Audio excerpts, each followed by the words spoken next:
people of the northern province. We could now attest documents for the acceptance of the international community. We could urge the foreign ministry from here to repatriate stranded Sri Lankans overseas. We could obtain the salary, compensation, insurance or legal dues payable to expatriate workers from here.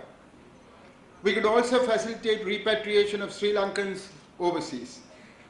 We could facilitate burial of human remains of Sri Lankan deceased persons or overseas. We could secure the release of fishing vessels and their crews detained by foreign authorities by taking steps from here. We could even inform Sri Lankan citizens living abroad about the special security situation here. We could help our dear ones in distress abroad. We could even look after Sri Lankan citizens in detention or those arrested in foreign climes by calling upon the foreign ministry to watch over the rule of law and ascertain fair trials abroad. Hitherto, all these matters needed to be attended to from Colombo. Our people had many difficulties thereby. Language, distance, cost of board and lodging, hassle of staying in unfamiliar surroundings, and most unfortunately, the prejudice of the south towards the north. All these contributed to the inconvenience and discomfort.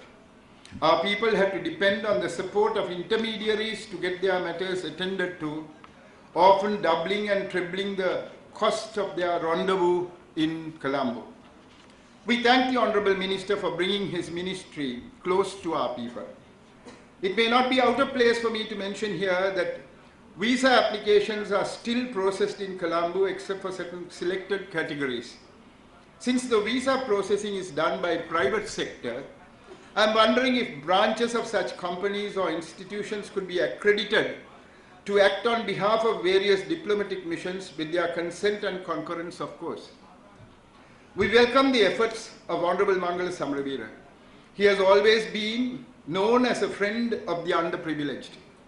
He has lived up to his reputation in bringing his ministry close to our people.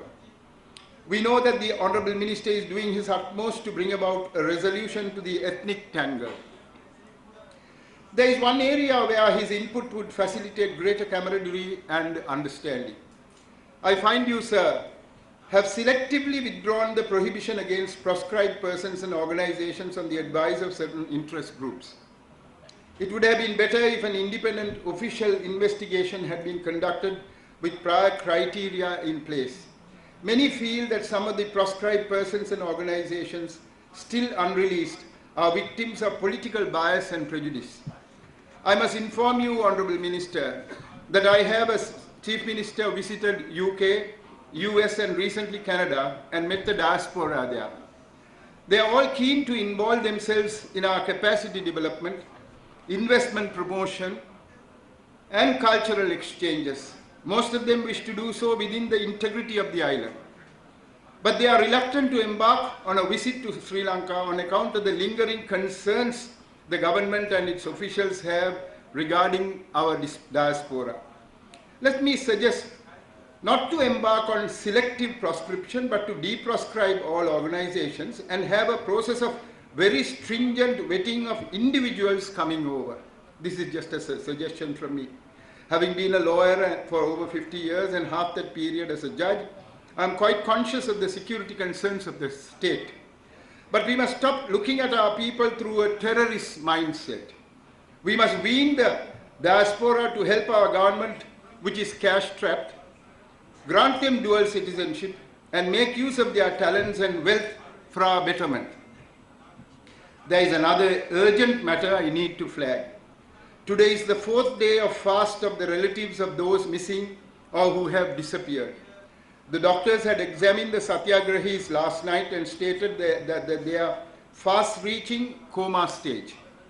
Something needs to be done to assure them that steps will be taken to investigate the whereabouts of persons who were handed over in the presence of witnesses to the armed forces. One mother is holding a picture of her daughter being seen beside the president at a meeting. At least her whereabouts could be ascertained. It is useless for political reasons to say they are all dead or have gone abroad. Without having proper inquiries, what right have anyone to generalize they are all dead or have gone abroad? The matter of missing persons I foresee taking a very critical turn soon if any of those who are fasting now pass away. I request the Honourable Minister to give his unstinted attention to this matter, since the health condition of those fasting in Vavuniya for the last 4 days without food or water is entering a critical stage. I might, for purposes of record, state that I received the report of the Special Rapporteur on torture and other cruel, inhuman or degrading treatment or punishment on his mission to Sri Lanka only this morning. The report reflects correctly the ground situation well to my mind. Let me turn to another matter now. Honourable Minister is no doubt aware of the difference between decentralization and devolution of powers.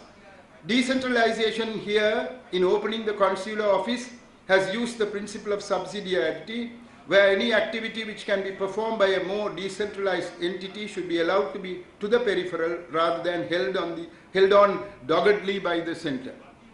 We here in the northern and eastern provinces do not consider ourselves minorities. We are majority in our areas from time immemorial. This was accepted by the Sinhalese leaders as far back as in 1990.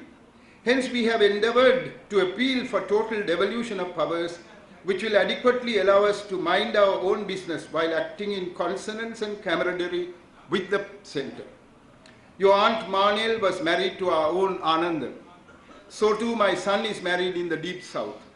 Acting in consonance and camaraderie is possible if the centre recognizes the individuality and self-respect and self-esteem of the peripheral entities.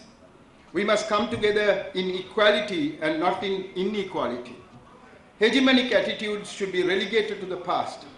May we hope our amiable minister will do everything within his powers to usher in a period of genuine devolution of powers so that the north, south, east, west and centre would be able to march in unison despite their diversity and differences. I thank you, sir, and all you distinguished guests for this visit, and I thank you, Honourable Minister, for this New Year consular gift. Thank you.